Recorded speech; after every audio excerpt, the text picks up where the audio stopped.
Okay, so this time we're going to be doing multiplying and dividing decimals. So we'll start with multiplying. So you just multiply the numbers as if they were whole numbers. You find the total number of decimal places in both factors.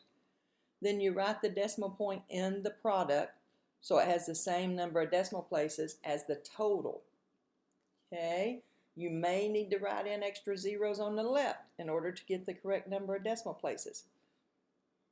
And then that's, of course, our property for signed numbers. Now, here's a note. You do not line up the decimal points. You do that when you're adding and subtracting.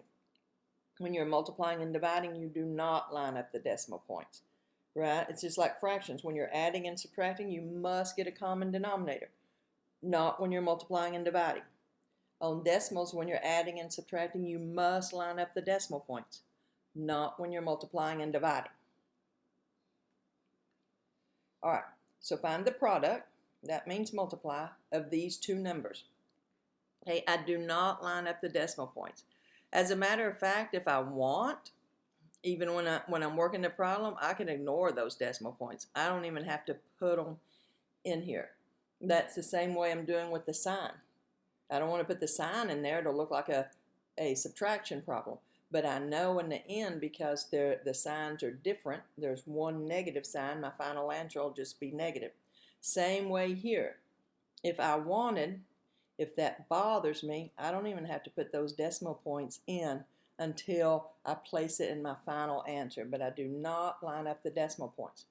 Okay, so 2 times 4 is 8. 2 times 3 is 6. 2 times 8, 16.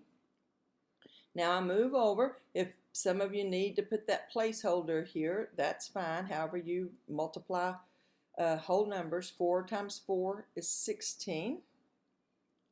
4 times 3 is 12, plus 1 is 13. 4 times 8 is 32, plus 1 is 33. And then I'm going to add these up. 8, 6 and 6 is 12. 10,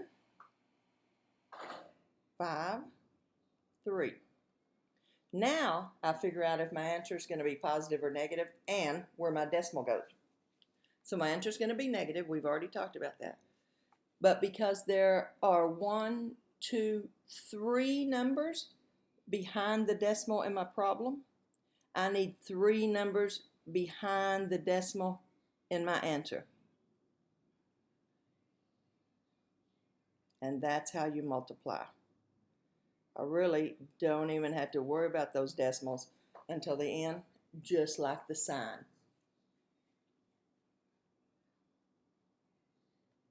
All right, let's try it again.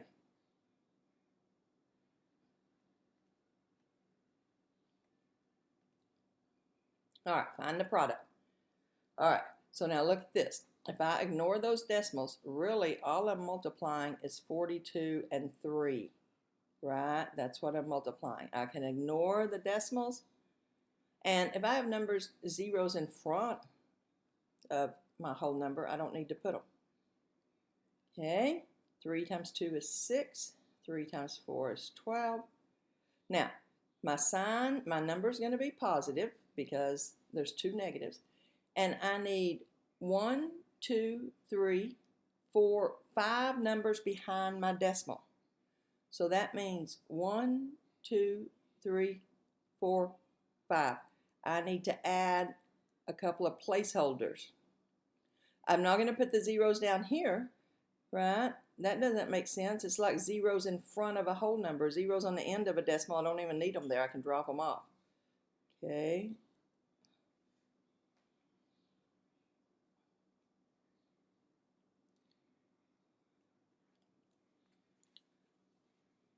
So I can just ignore those decimals, and it makes my work a lot easier.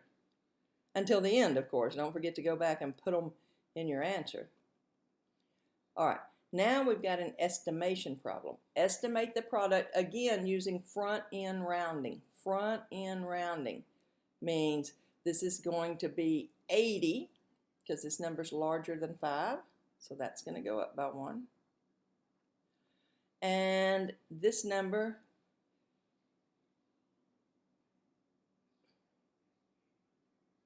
did this opposite. Not that we said the right thing, but I want to make sure what I'm saying is matching what I'm writing. Right? Here's the front end, so I look immediately to the right. Okay, here's the front end, I look immediately to the right. Since this number is less than 5, that's going to stay the same.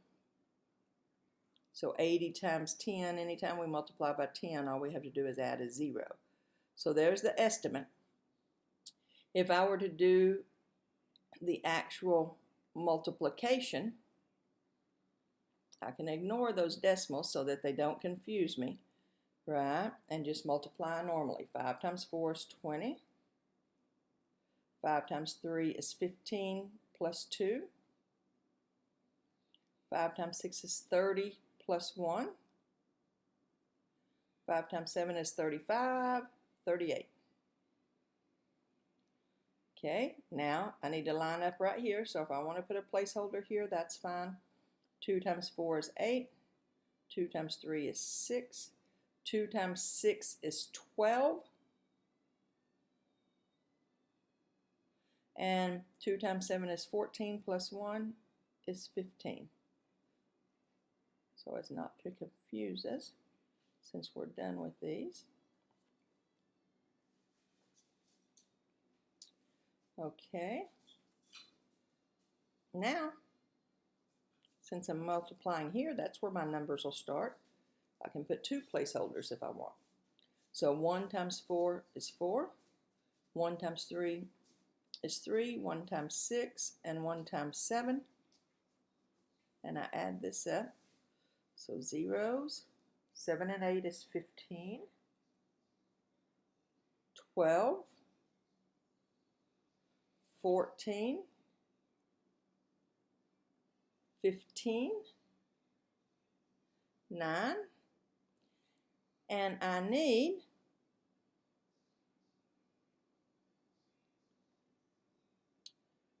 1, 2, 3 numbers behind my decimal.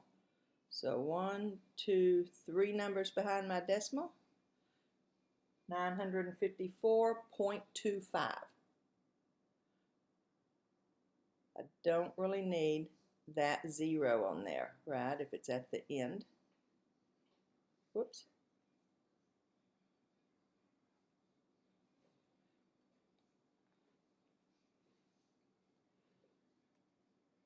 Okay, so multiply.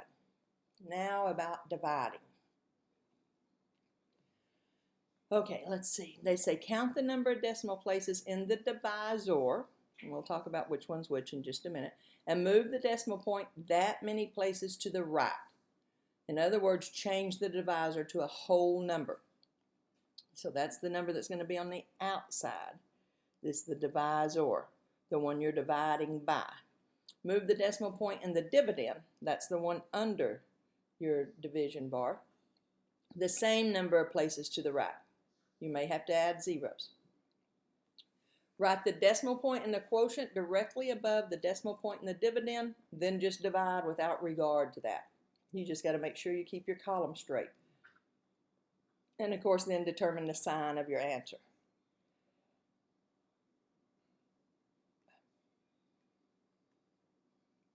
Oh, there's a note. Yeah, moving it just tells you it will not change the answer. Of course not. It wouldn't be the method if it changed our answer, right? Okay. So, this is 21.93 divided by 3. Remember, I can worry about what sign my number is at the end. My divisor, the one out here, the one you're dividing by, needs to be a whole number. If it's already a whole number, I'm good. Then I immediately put the decimal point up here and just keep your column straight. 3 won't go into 2, so 3 goes into 21 7 times. Since I was dividing into the 21, the 7 needs to go here. 7 times 3 is 21. You subtract and bring down the next number. 3 goes into 9 3 times. 3 times 3 is 9. You subtract and bring down the next number. 3 goes into 3 one time. 1 times 3 is 3. You subtract, and there's no number left to bring down, and you have a 0 here, so you're finished. But don't forget to determine the sign of your answer, and because there's one negative sign, that means your whole number is negative, right?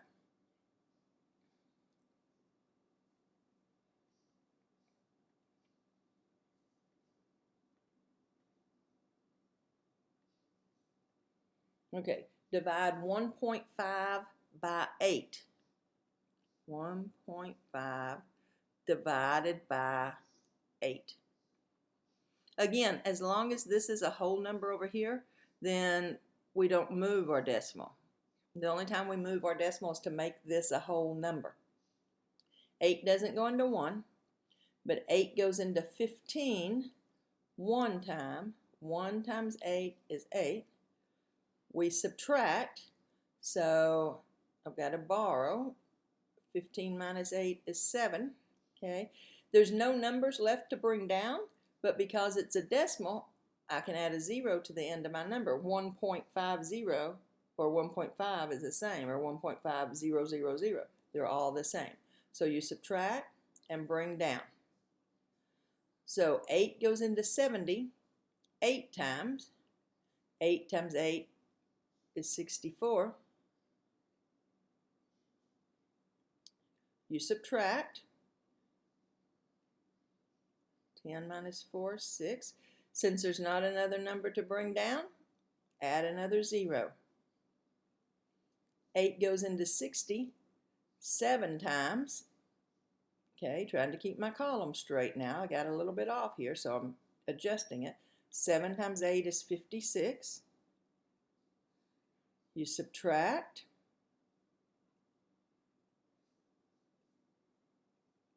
And if it's not 0, you bring down. 8 goes into 40 5 times. 5 times 8 is 40. You subtract, and when you get a 0, you're finished. Now this one says use multiplying to check the quotient. So I'm going to multiply 1875 times 8. 8 times 5 is 40. 8 times 7 is 56, plus 4 is 60. 8 times 8 is 64. 8 times 8 is 64, plus 6 is 70. 8 times 1 is 8, plus 7. 8 plus 7 is 15. 8 times 1 is 8, plus 7. Okay, and I need one decimal, one number behind my decimal. Remember, zeros don't matter in the end. Zeros don't matter. It's in before your end number. Like this is, the zeros matter here, but zeros at the end of a decimal don't count.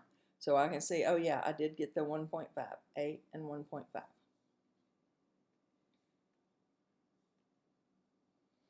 Okay, so now we're going to actually divide by a decimal. So this is 27.69 divided by 0.003. Anytime this divisor is not a whole number, I move the decimal 1, 2, 3 to the end of the number and count the places. And then I've got to do the same thing with this decimal, the same number of places. 1, 2, 3. If there's not that many places, add a 0, and then that's where that decimal is going to go in your answer. Now, once you set it, you're good, but you do have to be careful and keep your column straight. Now, if this is confusing to you, right, we can realize, oh, 0003, I'm really just dividing by 3, right? So I could erase that. 3 doesn't go into 2, but 3 goes into 27 9 times. 9 times 3 is 27. You subtract, which is 0, and bring down. 3 goes into 6 2 times. 2 times 3 is 6. You subtract and bring down. 3 goes into 9 3 times. 3 times 3 is 9. You subtract and bring down. Now I got to keep my column straight. I got to have a number above every one of these digits once I start dividing. 3 goes into 0 0 times. 0 times 3 is 0. Okay? And now when there's nothing left to bring down, and this is 0, if this wasn't 0, I would add some zeros, right? But since it's 0, I can finish. And I got a whole number actually.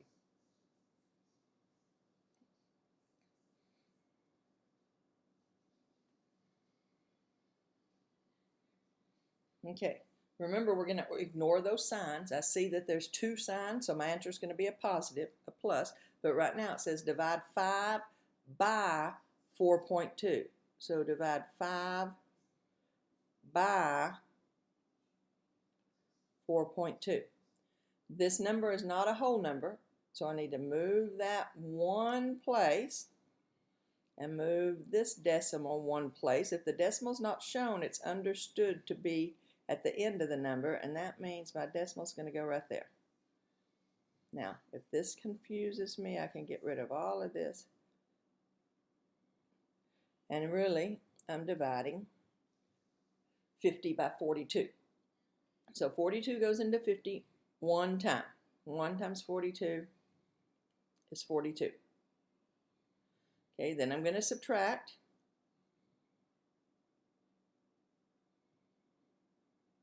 And since this isn't 0, I've got to bring another number down, which means let's just add some zeros.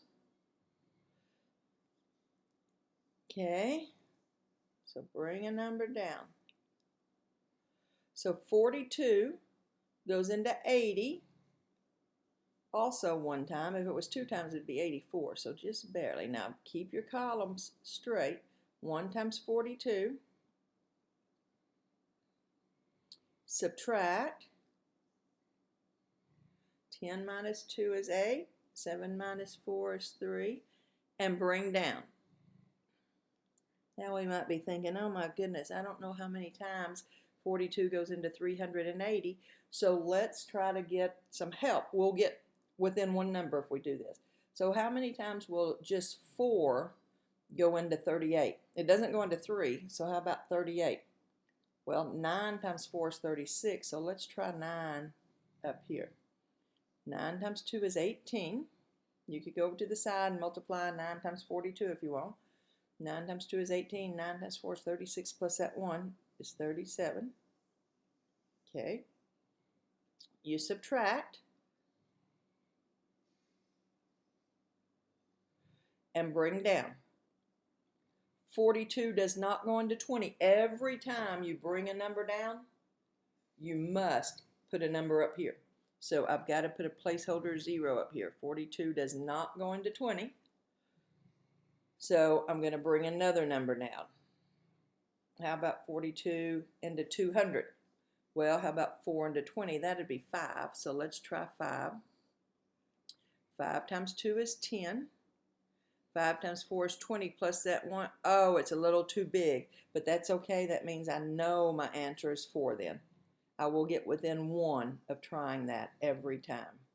So instead of 5, let's try 4. 4 times 2 is 8. 4 times 4 is 16. Now you subtract. Okay. Now, I can't borrow from 0, so I got to come way over here. That makes that 10. Now I can borrow from it, and it makes it a 9. 10 minus 8 is 2. 9 minus 6 is 3. Okay, and bring down. So our question is, well, how long do we have to do this? Until you don't have a remainder, or until you're one place farther than where it tells you to round to. So if this tells me to round to the hundredths, I have to do it until I get to the thousandths.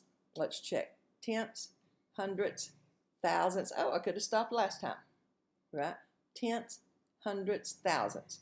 So it has told me to round to the hundredths. This is the hundredths.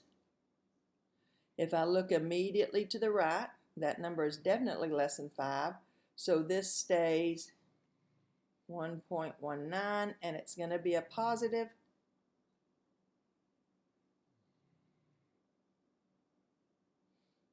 Okay. All right. What do we have to do first here? Oh, yeah. You think that's why it's blue? Start here. Yes. There's no parentheses. Well, there are parentheses, but only holding a negative number. There's nothing inside the parentheses to do. So next is exponents. All right. So I know it's going to be a positive number. And exponent means multiply it by itself. So I just need to come over here and figure out what 63 times 63 is. 3 times 3 is 9. 3 times 6 is 18. Okay, I'm going to put a placeholder. 6 times 3 is 18. And 6 times 6 is 36 plus 1 is 37. So 9. 8 and 8 is 16. 9 and 3. Okay, and there needs to be 2 places because this was really 6.3, 6.3. So there's 2 decimal points in my problem. There needs to be 2 decimal points in my answer. All right, so this is this part. So now our problem looks like this. 2.5 plus 39.69 plus 9.62. Oh, I'm just adding a bunch of decimals. Okay, so line up the decimals.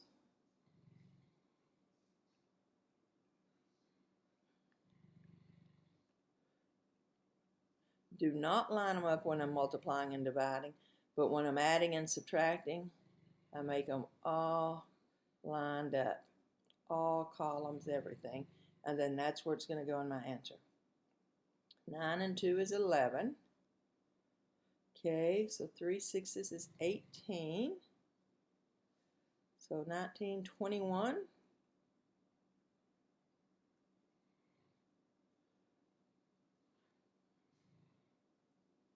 Final answer.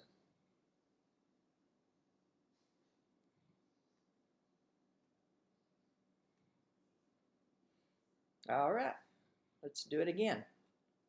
What do I have to do first this time? Yeah, the blue part, right? So we get some help there, but inside parentheses, right? Inside parentheses. The signs are different, so it means minus. So when I'm subtracting, I have to put the bigger number on top. Line up the decimal, and then that's where it goes in your answer. Okay, so now I have, rewriting the problem, 1.82 plus 1.5 times 5.8. All right, what do I do next? Yeah, multiply, because there's no exponents, so then you do the multiplication and division. So we have a multiplication, which means I'm doing really 58 times 15. Right? 5 times 8 is 40. 5 times 5 is 25, plus that 4, 29. 1 times 8 is 8. 1 times 5 is 5. Add them up. 9 and 8 is 17. Okay, 7, 8. And I need 2 numbers behind my decimal, right?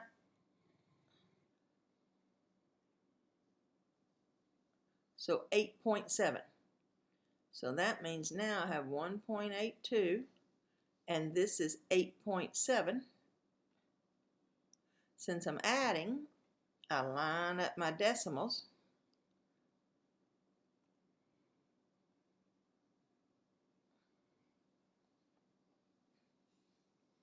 So 8 and 7 is 15. Now here's where my decimal goes. And that's 10.